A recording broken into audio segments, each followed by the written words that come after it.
যেরকম কি তোমরা লাস্টের ভিডিওতে দেখলে, আমরা সকালবেলা আসছি ঘাটে গঙ্গা আরতি দেখে, বোট করে ঘাট দর্শন করে এবং সকালের ব্রেকফাস্ট আস্তি ঘাট থেকে খেয়ে দিয়ে বেরিয়ে পড়লাম বারাণসী থেকে। তো আজকের ভিডিওতে দেখাবো অযোধ্যা যাওয়ার জন্য আমরা কোন রুট নিলাম আর তার রোড কন্ডিশন কেমন, অযোধ্যাতে গিয়ে আমরা কোন হোটেলে স্টে করলাম আর তার কি এক্সপিরিয়েন্স, এবং অযোধ্যার রাম মন্দিরে দর্শনের জন্য কি কি করতে হবে জানাবো লাইফের ফার্স্ট এক্সপ্রেসওয়ে এক্সপিরিয়েন্স, এবং দেখাবো তাজমহল যাকে দুনিয়ার 7 ওয়ান্ডার্স অফ দি ওয়ার্ল্ড হিসাবে আমরা চিনি। সো এখন বাজে 10:31 আর আমরা এখান থেকে বারাণসী থেকে ছেড়ে যাচ্ছি আজকে আমরা চলে যাবো অযোধ্যা। তো গুড মর্নিং বন্ধুরা, কেমন আছো তোমরা সবাই? আশা করি তোমরা সবাই ভালো আছো। তো আবার চলে আসলাম নতুন একটা ব্লগ নিয়ে। তো যেরকম কি দেখলে লাস্টে আমরা আস্তি ঘাট দিয়ে বেরিয়ে গেলাম ব্রেকফাস্ট করে, আর এখন বেরিয়ে যাচ্ছে অযোধ্যার জন্য। তো চলো বেরানো যাক, রাস্তায় বেরিয়ে তোমাদের সাথে কথা বলবো, নাকি এখানে একটু জ্যামজট পড়বে, তো এই রাস্তা দিয়ে একটু বেরোতে সময় লাগবে। তো এখান থেকে আমরা বেরিয়ে পড়লাম, এখন এখান থেকে অযোধ্যা দেখাচ্ছে 217 কিলোমিটার। আমরা সিধা রাস্তাটা নামো, বাদিকটা দিয়েও যাওয়া যায় কিন্তু বাজার এরিয়া বলে আমরা অ্যাভয়েড করছি। সো এই সামনে চকা ঘাট থেকে আমরা চলে যাবো বাদিকে রাস্তাতে, এই যে দেখিয়ে দিই, এটাকে চকা ঘাট বলা হয়। তো এখন আমরা বারাণসী কোর্ট দিয়ে যাচ্ছি, বারাণসী কোর্ট ক্রস করছি এখন।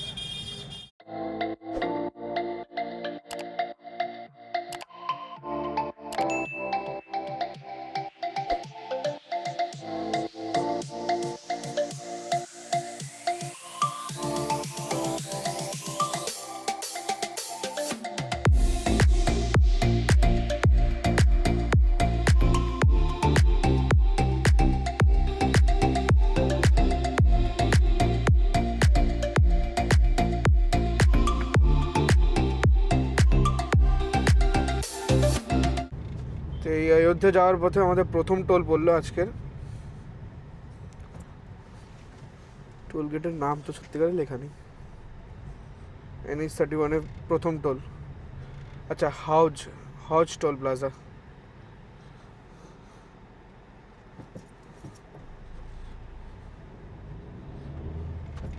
সো এই হাউজ টোল প্লাজা ক্রস করে দাঁড়ালাম এই জনপুর ক্যাফে বলে জায়গাটাতে। এটা অনেক টি ব্রেক নেওয়ার জন্য। বেশিক্ষণের রাস্তা নেই এখান থেকে, 100 কত কিলোমিটার, 193 কিলোমিটার মতন রাস্তা বাকি আছে, 3 ঘন্টা 18 মিনিটের মতন লাগবে। তো ওখানে তো আমার হোটেল বুক হয়ে গেছে, তো হোটেলে গিয়ে পৌঁছবো এখনও। যেখানকার রাস্তা কন্ডিশন নিয়ে একটা বলতে পারবো, সত্যিকারে খুবই ভালো রাস্তা কন্ডিশন। আমাদের ওয়েস্ট বেঙ্গলের যে রাস্তা কন্ডিশন, যে হাইওয়ের ওপরেও গাড্ডা গুড্ডা আছে না, এখানে কোনো নেই। রাস্তা একদম মাখন রাস্তা, ফাটাফাটি রাস্তা। A few minutes later.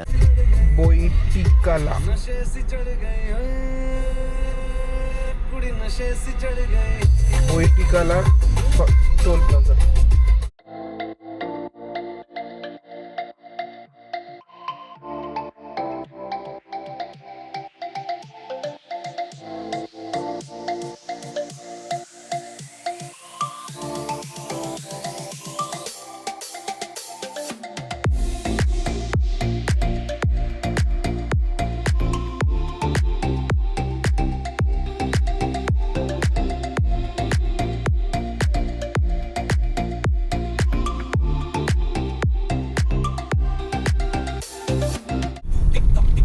এখান থেকে আমরা চলে যাবো ডান্ডিক টুয়ার্স সুলতানপুর।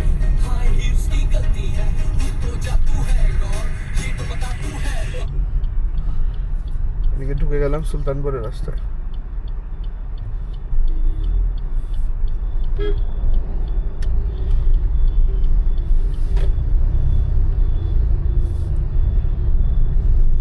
NH-330-তে এখন বাজে 1:15 আর NH-128-এর ওখানে আমি 330 ভুল বলেছিলাম। NH-128-এ বাবা ধাবা সাউথ ইন্ডিয়ান রেস্টুরেন্টে দাঁড়িয়েছি দুপুরবেলা লাঞ্চ করতে। এখান থেকে 65 কিলোমিটার মাত্র বাকি, গাড়ি দাঁড় করিয়ে এখন ঢুকছি।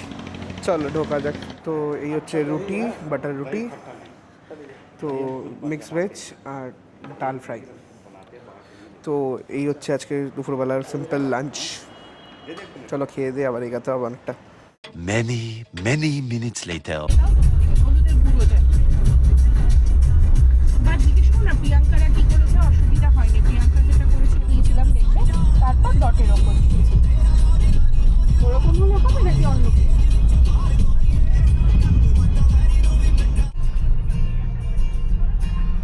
বাজার এরিয়া।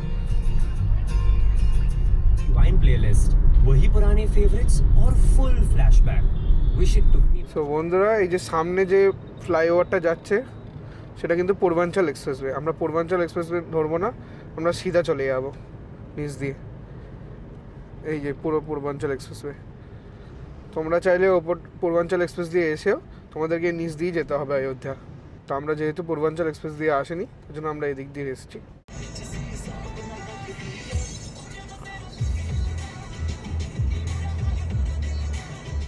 এটা হচ্ছে অযোধ্যা ঢোকার আগে লাস্ট টোল আমাদের, NH 330।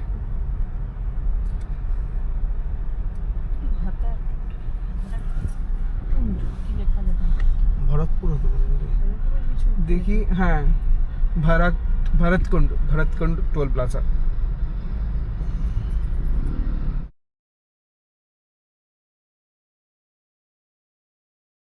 তো আমরা ঢুকে গেলাম অযোধ্যা। এদিক থেকে ডান দিকে যাব, দেখে হবে না, বাপরে বাপ। চলো,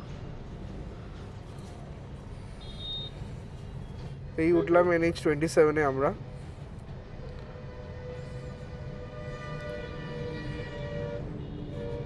এই কাটিংটা থেকে বাদিক নিতে হবে।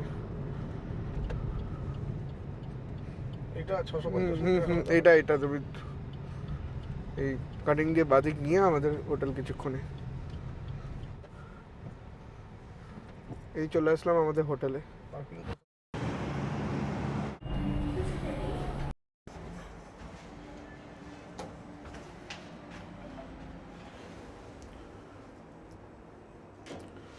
তো চলে এসেছি হোটেলে। তো হোটেল মধুরাম বলে, মা বাবা চলে গেছে রুম দেখতে, আর আমি যাচ্ছি এখন। তো ফার্স্ট ফ্লোরে আমাদের রুম পেয়েছি। তো চলো রুমে চেকিং করে এখন তাড়াতাড়ি রেডি হয়ে মন্দিরে যেতে হবে আমাদেরকে। তো এই হচ্ছে ফার্স্ট ফ্লোরে বেরালাম। এই যে রুম নাম্বার 104। তো 104 নম্বর রুমে এই হচ্ছে সোফা প্রথমে ঢুকেই, তারপর একটা টেবিল আছে, সাইড টেবিল আছে, এখানে একটা বেড আছে, এখানে একটা টিভি আছে, আর এখানে টি অ্যামিনিটিস, এখানে চেয়ারও দেওয়া, এখানে মিরর দেওয়া আছে, এখানে কাবার্ডও আছে বেশ বড়, আর এখানে উইন্ডো এরিয়া আছে। ভিউ কেমন দেখি, ও সিটি ভিউ এরকম ধরনের কিছু। আর এটা হচ্ছে বাথরুম, যেটা দেখিয়ে দিই, বেশ নিট অ্যান্ড ক্লিন। এখানে বাথরুমে একটা ড্রায়ারও আছে, ড্রায়ারের ফ্যাসিলিটিস, সিঙ্কের এখানে মিরর্স দেওয়া আছে, প্লাস সব মডার্ন অ্যাবিলিটিস দেওয়া আছে। তো চলো আগে ফ্রেশন আপ হয়ে তাড়াতাড়ি বেরাই, যেরকম বললাম। One eternity later. তো এখন যাচ্ছি আমরা রাম মন্দিরের দিকে। সবাই মিলে এখন বসে পড়েছি টোটোতে, রাম মন্দিরে যাব। রাম মন্দিরে গিয়ে এখন সবাই প্রথমে হনুমানগড়ি যেতে হবে, কারণ কি হনুমানগড়ি অবধি এখানকার টোটো যায়। তো হনুমানগড়ি থেকে আবার ওখানকার ভেতরে গাড়ি আছে, তো ওখানকার করে যেতে হবে। দেখি তারপর পৌঁছে তারপর টোটোয় বলছি। অযোধ্যা প্রভু শ্রীরামের জন্মভূমি। এখন আমরা টোটো করে যাচ্ছি রামপথের দিকে। এই চৌরাহাটাকে চূড়ামণি চৌরাহা হিসাবে জানা হয়।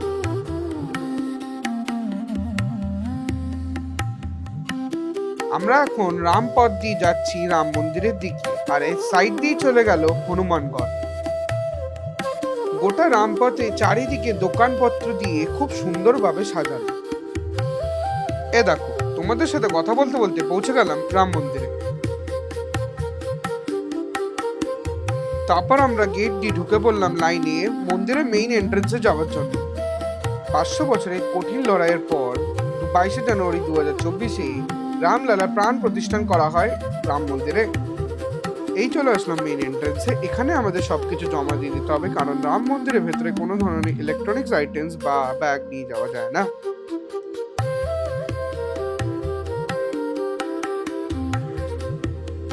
তারপর রামলালার দর্শন করে লকার রুম থেকে সব জিনিসপত্র নিয়ে বেরিয়ে পড়লাম মন্দির থেকে।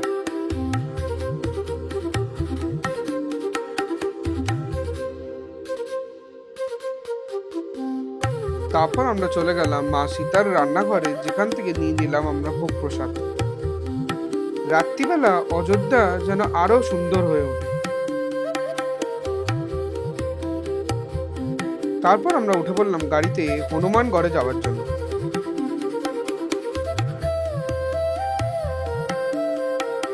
হনুমানগড়ে অনেক ভিড় থাকার জন্য আমরা নিচ থেকেই দর্শন করে চলে আসি। সো পুজো দিয়ে চলে এসেছিলাম ঘরে, তো ঘরে এসে ফ্রেশন আপ হয়ে এখন সন্ধ্যেবেলা স্ন্যাক্স অর্ডার দিয়েছি। তো পকোড়া, এখানকার ভেজ পকোড়া, লঙ্কা আছে, ফুলকপি আছে, পনির আছে, বিভিন্ন ধরনের মিক্স। আর এটা হচ্ছে যে চিলি বেবিকর্ন, চিলি সুন্দর বেবিকর্ন, ক্রিসপি বেবিকর্ন।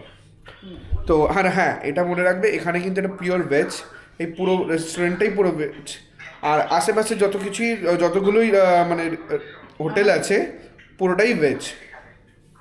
তো এখানে এসে কিন্তু কোনো নন ভেজ এক্সপেক্ট করো না, এখানে ভেজই পাবে। আর হ্যাঁ, এটাও দিয়েছিলাম cold coffee veg ice cream. So বন্ধুরা, তোমাদেরকে জানিয়ে রাখি, রাম মন্দিরে কিন্তু দু ধরনের দর্শন হয়, একটা হচ্ছে জেনারেল দর্শন আর একটা হচ্ছে সুগম দর্শন। তো সুগম দর্শনের জন্য কিন্তু তোমাদের 15 দিন আগে টিকিটটা বুক করতে হবে। আমার জানা ছিল না, তার জন্য আমরা জেনারেল দর্শনেই দর্শন নিচ্ছি। তো যারা যারা সুগম দর্শন বুকিং করছো তারা 15 দিন আগে টিকিটটা মনে করে বুকিং করে নেবে। কারণ কি, জেনারেল সুগম দর্শন কিন্তু তৎকালেও পাওয়া যায় না। ওখানে দু ধরনের ফ্যাসিলিটিস দেওয়া আছে, একটা হচ্ছে তৎকাল আর একটা হচ্ছে নর্মাল। তো তৎকালেও কিন্তু সুগম দর্শনের স্লট কিন্তু খুবই লিমিটেড, তো এটা মাথায় রাখবে। আর হ্যাঁ, যারা যারা সুগম দর্শন পাচ্ছ না তারা টেনশন নিও না, জেনারেল দর্শনেও তোমরা আরামসে দর্শন করতে পারবে। তো কোনো ধরনের অসুবিধা তোমাদের ওটাতে হবে না। আর হ্যাঁ, আরেকটা যেটা মেইন ইম্পর্টেন্ট জিনিস, রাম মন্দিরে ওখানে কিন্তু কিছু স্ক্যামার্স আছে, যারা হচ্ছে যেরকম কি টাকা নিয়ে বলবে যে তোমাদেরকে মন্দির ঘুরিয়ে দেবে, হনুমানগড় দেখিয়ে দেবে। তো আমাদেরকেও বলেছিল যে হনুমানগড়ের সামনে 1000 টাকা দিয়ে দিন, হনুমানগড়ের দর্শন খুব ভালো করে দেবো। ওটাতে যাবে না, নাকি ওটা বড় ছোট একটা স্ক্যাম। মানে কি, ওখানে তোমাদেরকে নিয়ে লাইনে তো ছেড়ে দেবে, কিন্তু তারপরে তোমরা ওদেরকে খুঁজে পাবে না। এই জিনিসটা আমাদের সাথে আগে হয়েছে, তার জন্য আমরা এখান থেকে এখন দূরে থাকি। তো এই জিনিসটা মাথায় রেখে তো চলো ভিডিওতে যাওয়া যাক। The next day. সো আমরা বেরিয়ে যাচ্ছি যেরকম বললাম, আর এটা হচ্ছে হোটেল মধুরাম, কালকে যেরকম দেখিয়েছিলাম বাইরে থেকে। আর এটা হচ্ছে রিসেপশন এরিয়া, ওনাদের নিজস্ব, ওদের নিজস্ব রেস্টুরেন্টও আছে, ওখানে সব কিছুই নিতে পারবে। তো রিভিউ অনুযায়ী আমি কালকে দিতে পারিনি, তো রিভিউ বলবো সত্যিকারে খুবই ভালো। আর সবচেয়ে বেনিফিট হচ্ছে একদম হাইওয়ের পাশে, মানে একদম ফ্লাইওভার থেকে নেমে, বাইপাস থেকে নেমেই, NH27 থেকে নেমেই তোমরা পেয়ে যাবে। তো খুবই সুন্দর এটা, NH27 বা 23 আমি লিখে দেবো নিচে। তো এখান থেকে নেমে, আর এখান থেকে রাম মন্দিরও কিছু দূর, হনুমানগড়ি অবধি তোমাদের টোটো যায় এখান থেকে, সামনে থেকে 150 রুপিস করে নেয়। তো তোমরা দেখে নিও, 150 থেকে 200-এর মতন কস্ট করে। তো আমাদের তো 150 লেগেছে। তো আমরা এখন এখান থেকে বেরিয়ে যাবো টুয়ার্ডস আগ্রা। তো 500+ কিলোমিটার কিছু যাওয়ার আছে।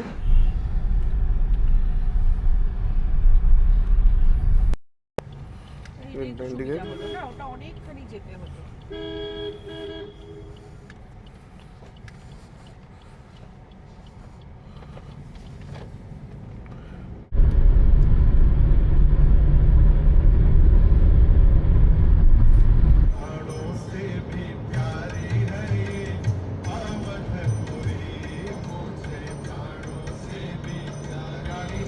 তো আজকের জার্নি প্রথম টোল প্লাজা আমরা ঢুকে পড়লাম।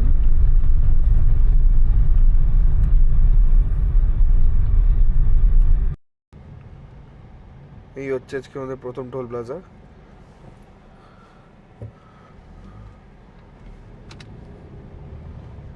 ক্যাসিনপুর টোল প্লাজা বললো, এখানে ক্রস করে আমরা দাঁড়ালাম একটু সকালবেলা চাটা খাবো বলে।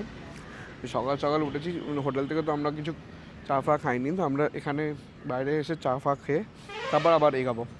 আর এখানে এই বিস্কুটগুলো যেগুলো দিচ্ছে না, যথেষ্ট মুচমুচে, কিন্তু এখানকার সব মানে দোকানের যেখানে দাঁড়ালাম চা খেতে, খুবই ভালো। আর রাস্তাঘাট ইউপির যথেষ্ট ভালো, খুবই সুন্দর রাস্তাঘাট।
তো আমরা এখন চলে গেলাম আউটার রিং রোডে, লখনৌ আউটার রিং রোড ধরে নেবো।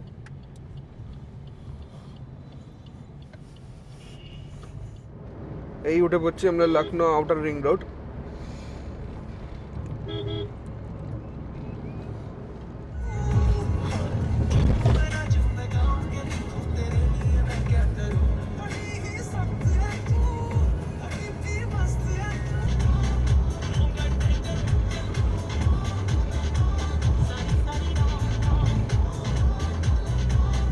One eternity later.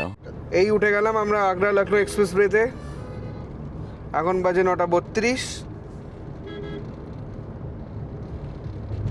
ধরে নিলাম আগ্রা লখনৌ এক্সপ্রেসওয়ে।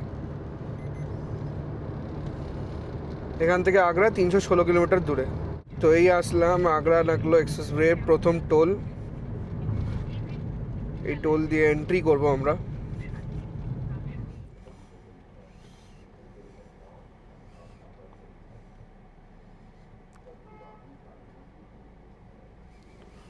হয়ে গেছে, তো আমাদের এন্ট্রি হয়ে গেল।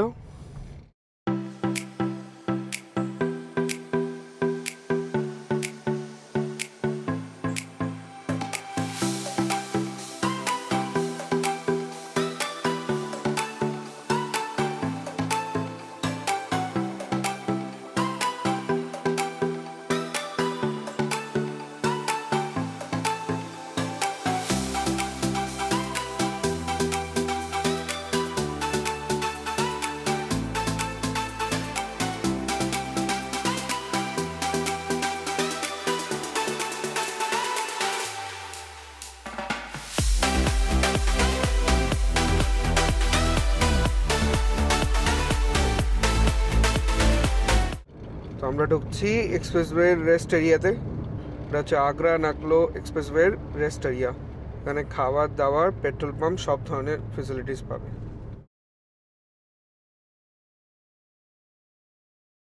সো ফুড প্লাজাতে ঢুকছি, এখানে কি পাওয়া যায় দেখি, কি খাওয়া যেতে পারে সকালবেলা ব্রেকফাস্টে। ফার্স্ট পনির পরাঠা আমরা দুজন, আর বাবা নিয়েছে গোবি পরাঠা, অলরেডি অনেকক্ষণ খাচ্ছে। আলু পরাঠা, ওকে আলু পরাঠা নিয়েছে, আর ওরিও শেক। আচ্ছা, আমাদের খাবার দাবার এখানে কমপ্লিট, কিন্তু এখানে একটা সিস্টেম হচ্ছে, এখানে ক্যাশ কাউন্টার আছে। ওই ক্যাশ কাউন্টার থেকে তোমাদেরকে বিল করতে হবে। আগে কয়েকটা দোকানে বিল করতে হবে ক্যাশ কাউন্টার থেকে, আর কয়েকটা দোকানে বিল আমার নিজস্ব আছে। তো ওখান থেকে বিলিং করে তারপর তোমাদেরকে বিল দিতে হবে, তারপর তোমরা খাবারটা পাবে। তো দোকান ওয়াইজ ডিপেন্ড হচ্ছে, 2-3টে দোকান আছে যেটা নিজস্ব বিলিং কাউন্টার, আর বাকিগুলো একটাই কাউন্টার। সেটা মাথায় রাখবে। এমনি খাবার দাবার টেস্টি সেট। আচ্ছা, আমাদের খাবার দাবার তো হলো, সবই হলো, ঠিক আছে, কিন্তু আমি সব কিছু বলবো এই এক্সপ্রেসওয়ে, যে কোনো এক্সপ্রেসওয়ে কিনা জানি না, কিন্তু এখানে আমরা যখন দাঁড়ালাম সব খাবারের প্রাইসটা একটু এক্সপেন্সিভ সাইডে। মানে 150 নিচে অলমোস্ট কোনো কিছু নেই খাবার দাবারের মতন। তো এটা মাথায় রাখবে, একটু এক্সপেন্সিভ সাইডে পড়বে এক্সপ্রেসওয়ে বলে। আর একটা জিনিস মাথায় রাখবে, রেস্ট এরিয়াতে দাঁড়াবে, কারণ কি এক তো গাড়িকে রেস্ট দেওয়া, আর একটা হচ্ছে যে ফুয়েল পাম্প পাবে। না হলে কিন্তু রেস্ট এরিয়া ক্রস করে গেলে ফুয়েল পাম্প পাবে না, মানে ফুয়েল স্টেশন, মানে তেলের পাম্প। আর তেলের পাম্প না পেলে তোমরা বুঝতেই পারছো এক্সপ্রেসওয়েতে কী হবে। তো এই জিনিসটা মাথায় রাখবে। তো আগ্রা লখনৌ এক্সপ্রেসওয়েতেও আমরা ফুড প্লাজাতে দাঁড়িয়েছি একটা গাড়িকে রেস্ট দেওয়ার জন্য, আর প্লাস গাড়িতে ফুয়েল আপ করার জন্য।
এখন বাজে 1:19 আর এই পৌঁছালাম আমরা আগ্রা এক্সপ্রেসওয়ের লাস্ট টোল, মানে হচ্ছে যে মানে ছেড়ে দেবো এবার এই টোলটা দিলেই।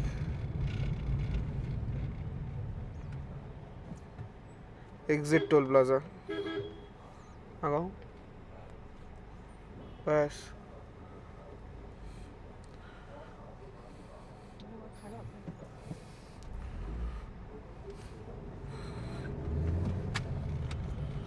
আমরা ধরে দিলাম আগ্রা ইনার রিং রোড, বাদিকের রাস্তাটা।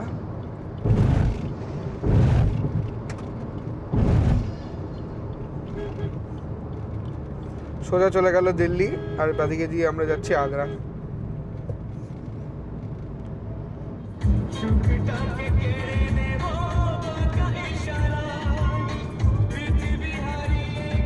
এই হলো আগ্রা ইনার রিং রোড, আর এখান থেকে আমাদের হোটেল মাত্র 9.1 কিলোমিটার। চলো পৌঁছানো যাক হোটেলে। তো এই যে চকটা আসলো, এদিক থেকে বাঁদিকে চলে যাচ্ছে ফতেহাবাদ, আর ডান দিকে চলে যাবে আগ্রা সিটি। আমরা ডান দিক নেব।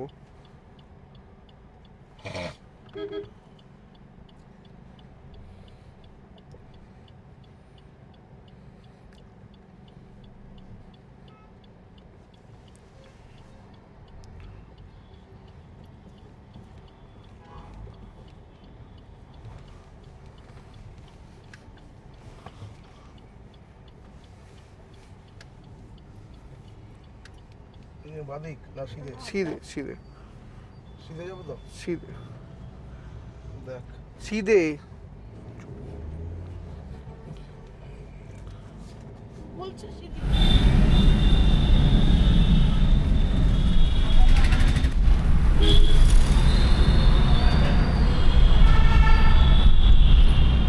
আগে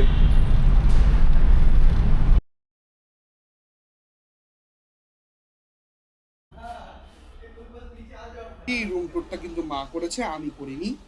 তো সবার প্রথমে রুম নাম্বার হচ্ছে আজকে আমাদের 405।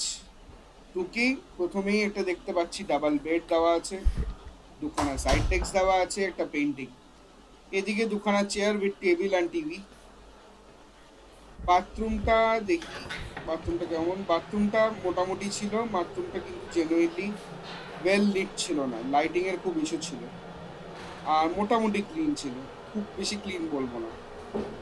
তো এটা একটা নেগেটিভ পয়েন্ট এই হোটেলটা।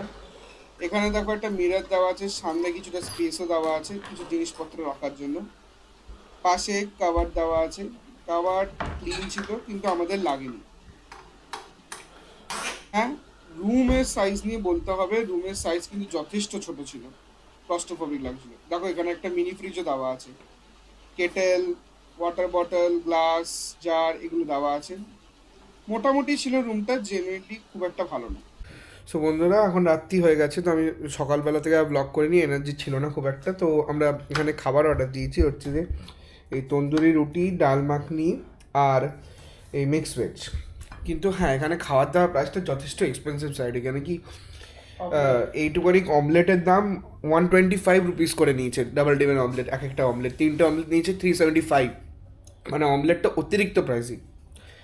তো এখানে আর প্রথম কথা, এই হোটেলে আমি অনেক কিছু ডিসঅ্যাডভান্টেজ আছে যেটা সকালবেলা দেখাবোই তোমাদেরকে, তো এখন আর কথা বলছি না বেশি, চলো সকালের কথা বলছি। আচ্ছা, এবার তোমাদেরকে এই হোটেলের ব্যাপারে কিছু নেগেটিভ পয়েন্ট জানাই, যেটা আমার মনে হলো তোমাদের জানা দরকার। প্রথম নেগেটিভ পয়েন্ট হচ্ছে পার্কিং স্পেস।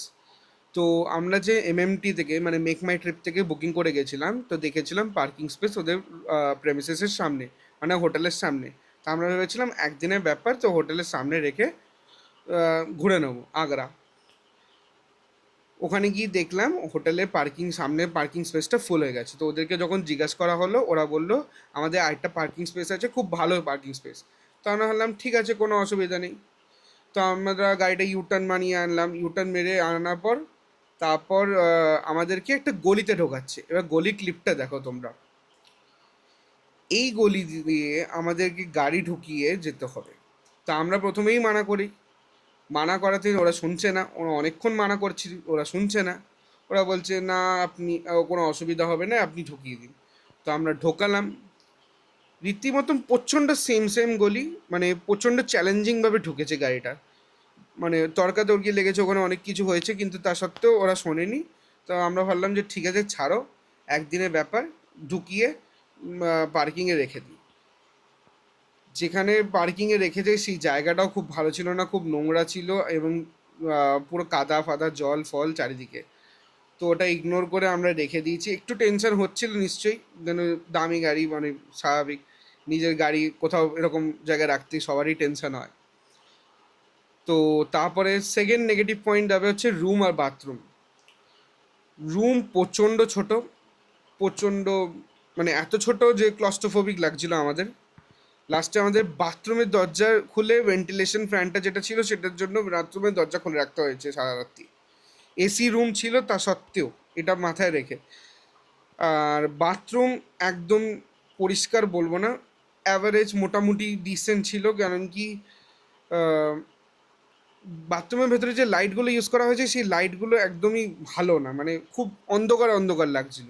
এটা second negative point. Third negative point, সবচেয়ে ইম্পর্টেন্ট নেগেটিভ পয়েন্ট, ওদের খাবার যাচ্ছে তাই, মানে এতটা যাচ্ছে তাই যে আমরা রাত্রিবেলা যে খাবারটা অর্ডার দিয়েছি ওই পরের দিন থেকে আমাদের ফুড পয়জনিং হয়ে যায়, আমাদের সবার পেট খারাপ। তো আমি এই হোটেলের নামটা নিচে লিখে দিচ্ছি, এই হোটেলে প্লিজ কেউ যেও না, খুব খারাপ। আর আগ্রাতে মোটামুটি যখনই হোটেল খুঁজবে একটু দেখে শুনে খুঁজবে, কেন কি এরকম ধরনের স্ক্যাম হচ্ছে। এমএমটিতে দেখাচ্ছে এক, কিন্তু আগ্রাতে হোটেল আলাদা ধরনের বেরোচ্ছে। তো রোড সাইডের ওপরে যতগুলো হোটেল আছে এরকম ধরনের দেখলাম, তো এটা একটু ভেবেচিন্তে যারাই হোটেল নেবে আগ্রাতে, তো এটা ভেবেচিন্তে নিও। The next day. পরের দিন সকালবেলা হোটেল থেকে আমরা বেরিয়ে যাই তাজমহল দেখার জন্য।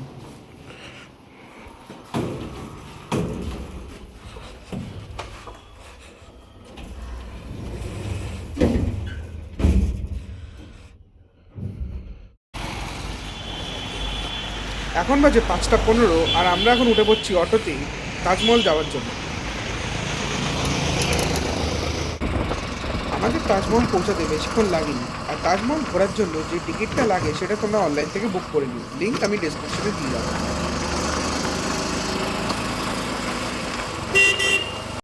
এখানে এসে থাকতেই পারে। হ্যাঁ এরকম লাইন পড়ে, যেন বলেছি তোমাকে।